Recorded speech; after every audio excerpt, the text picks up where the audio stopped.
Ayo kita bermain tebak-tebakan. Bisakah kamu menyebutkan nama 6 sungai dengan volume terbesar di dunia? Itu jumlah air yang mengalir melalui sebuah sungai. Beberapa sungai pertama mudah ditebak. Nomor 1, tentu saja Sungai Amazon di Amerika Selatan. Lalu ada Sungai Kongo di Afrika dan Sungai Gangga di India. Selanjutnya, boleh sebutkan semua sungai di seluruh dunia. Dijamin jawabannya bukan itu. Kenapa? Karena sungai ini tidak berada di permukaan bumi, melainkan di bawah ombak Laut Hitam. Pada tahun 2010, sebuah tim ilmuwan menemukan sungai ini saat mempelajari Selat Bosporus di Turki. Pemindaian sonar mengungkap adanya kanal di dasar Laut Hitam yang dialiri air. Ternyata di beberapa bagian kedalamannya mencapai 35 meter. Itu 3 kali lebih tinggi dari tiang telepon pada umumnya. Aliran air ini seperti sungai pada umumnya. Ada jeram dan air terjun. Dan volumenya 350 kali lebih banyak dari Sungai Thames di London. Sungguh arus bawah yang kuat. Seandainya sungai ini berada di permukaan, pasti akan masuk 10 besar. Kabar buruk buat Sungai Madeira di Bolivia dan Brasil yang sekarang menduduki urutan ke-6. Tapi bagaimana sungai bawah laut ini terbentuk? Jawabannya terletak pada karakteristik Laut Hitam yang menakjubkan. Laut ini mendapat air dari 2 sumber utama. Yang pertama adalah sungai-sungai yang mengalir ke dalamnya, seperti Danube, Dnieper, dan Don. Wah, banyak sekali nama berawalan huruf D di sana. Tapi yang lebih penting, semuanya adalah sungai air tawar. Di sisi satunya ada Laut Tengah dan airnya sangat asin. Saat mencapai Laut Hitam, air asin ini langsung menuju ke dasar. Begini, air tawar lebih ringan daripada air asin. Ini menimbulkan stratifikasi. Istilah keren ini berarti kedua jenis air tersebut tidak bisa bercampur.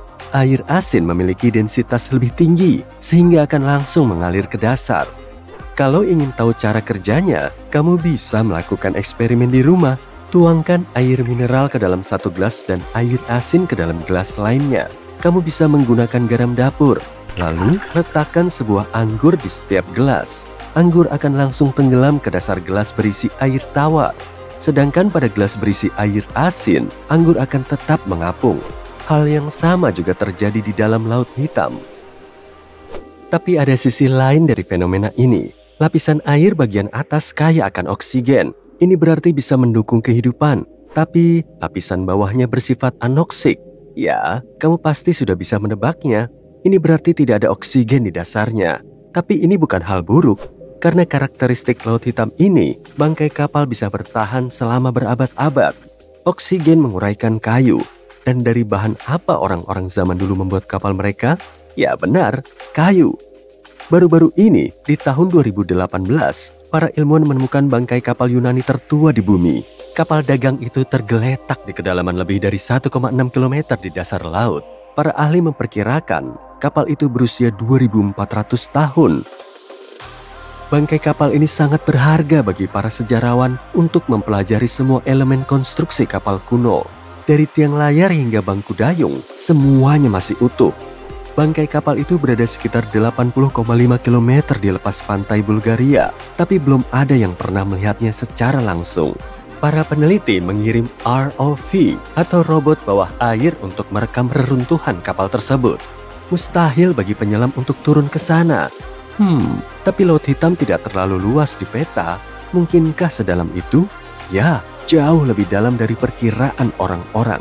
Titik terdalam Laut Hitam bisa menampung 6 susun gedung Empire State atau sedalam 2.212 meter.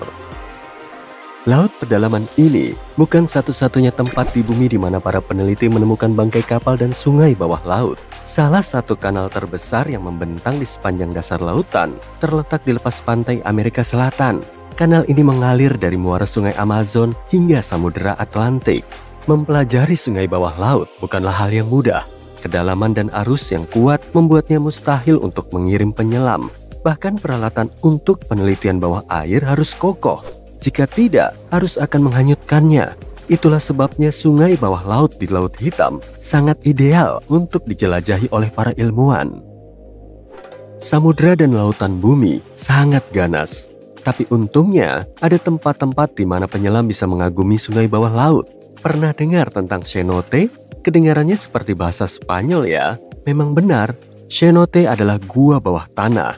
Gua ini terbentuk setelah batu kapur di atasnya runtuh, memperlihatkan air tanah di bawahnya. Istilah cenote dikaitkan dengan semenanjung Yucatan di Meksiko. Suku Maya kuno menggunakannya sebagai sumber air. Dalam bahasa Maya, kata cenote berarti sumur suci. Para peneliti memperkirakan ada sekitar 10.000 cenote yang tersebar di seluruh semenanjung Yucatan. Kamu juga bisa menemukannya di tempat lain, seperti Kuba dan Australia. Keindahan ada di mata yang melihatnya. Tapi bisa dibilang, cenote paling indah berada di sebelah selatan kota Tulum di Meksiko. Namanya mencerminkan keindahan gua tersebut, yaitu Cenote Angelita. Tapi pengunjung datang ke cenote ini bukan untuk berenang, karena dasar gua ini jauh lebih menarik. Hanya perlu sebuah tabung scuba untuk bisa mengagumi sungai bawah laut secara langsung. Perairannya gelap dan keruh, dan para penyelam menggunakan senter yang mumpuni. Setelah menyelam sejauh 30 meter, pemandangan menakjubkan pun terlihat. Ada sebuah sungai bawah laut dengan pepohonan di sepanjang tepiannya. Beberapa bahkan memiliki daun-daun hijau, seperti halnya di daratan. Tapi sebenarnya itu bukan sungai. Inilah bagian menariknya. Ingat bagaimana air asin dan tawar tidak bisa bercampur? Nah, sungai yang dilihat para penyelam sebenarnya lapisan keruh tebal di antara kedua jenis air tersebut. Lebih tepatnya, hidrogen sulfat setebal 1 meter. Ini adalah senyawa yang digunakan pabrik pengolahan air untuk menghilangkan zat klorin dalam air minum. Zat ini sangat berat, sehingga lapisan yang dihasilkannya bergerak terpisah dari air di sekitarnya. Dan ini menciptakan ilusi seolah-olah ada sungai mengalir di bawah air. Tapi, ada sungai-sungai lain yang bisa menipumu. Contohnya sungai misteri di Indiana. Ini adalah sungai bawah tanah terpanjang di Amerika Serikat. Para penjelajah menemukan sungai dan jaringan guanya, Blue Spring Caverns, pada abad ke-19. Hampir sejauh 4,8 km dari sungai ini bisa diarungi. Mengesankan bukan? Kamu bisa mengikuti tur perahu di sungai yang bahkan tidak bisa kamu lihat. Tapi sungai paling misterius di planet ini adalah Sungai Saraswati di India. Bagian paling keren dari sungai ini adalah sungai ini tidak ada. Sungai ini hanya disebut-sebut dalam literatur kuno. Selama berabad-abad, orang-orang mengira itu hanya mitos belaka. Kemudian, citra satelit menunjukkan sungai itu mungkin benar-benar ada. Teks-teks kuno menyebutkan tentang sebuah titik pertemuan dari 3 sungai besar, yaitu Sungai Gangga, Yamuna, dan Saraswati. 2 sungai pertama masih ada sampai sekarang. Tapi di manakah sungai yang ketiga? Itulah yang ingin diketahui para ilmuwan. Citra dari satelit Amerika menunjukkan adanya air bawah tanah di daerah tersebut. Sampai saat itu, para peneliti mengira itu adalah kanal Palaeo. Artinya, air mengalir melewatinya di masa lalu. Tapi mengejutkannya, ternyata masih ada air di dalam kanal-kanal ini. Para ilmuwan memperkirakan Sungai Saraswati mengalir di atas permukaan tanah sekitar 5.000 tahun yang lalu. Tapi sungai ini tidak mengering sepenuhnya, melainkan hanya berpindah ke bawah tanah. Sekitar 60 meter di bawah tanah. Para ahli setempat yakin bahwa sungai ini masih mengalir perlahan ke laut. Sungai Saraswati tersembunyi di bawah pasir gurun. Ini merupakan proses alami. Tapi banyak sungai yang terpaksa terkubur di bawah tanah karena aktivitas manusia. Di London, Inggris, beberapa puluh sungai berukuran kecil dan sedang kini mengalir di bawah tanah. Peta-peta dari abad ke-19 masih menampilkan sungai-sungai tersebut. Tapi sekarang, sungai-sungai itu hanya ada dalam nama-nama jalan yang dibangun di atasnya, seperti Fleet Street. Hal yang sama juga terjadi di New York. Meski demikian, bukan berarti sungai-sungai ini sudah tidak ada lagi. Saat para insinyur ingin membangun kembali atau merombak sebuah bangunan, mereka masih merujuk pada peta kota dari berabad-abad lalu. Tidak ada yang mau sungai yang sudah lama hilang membanjiri basement mereka.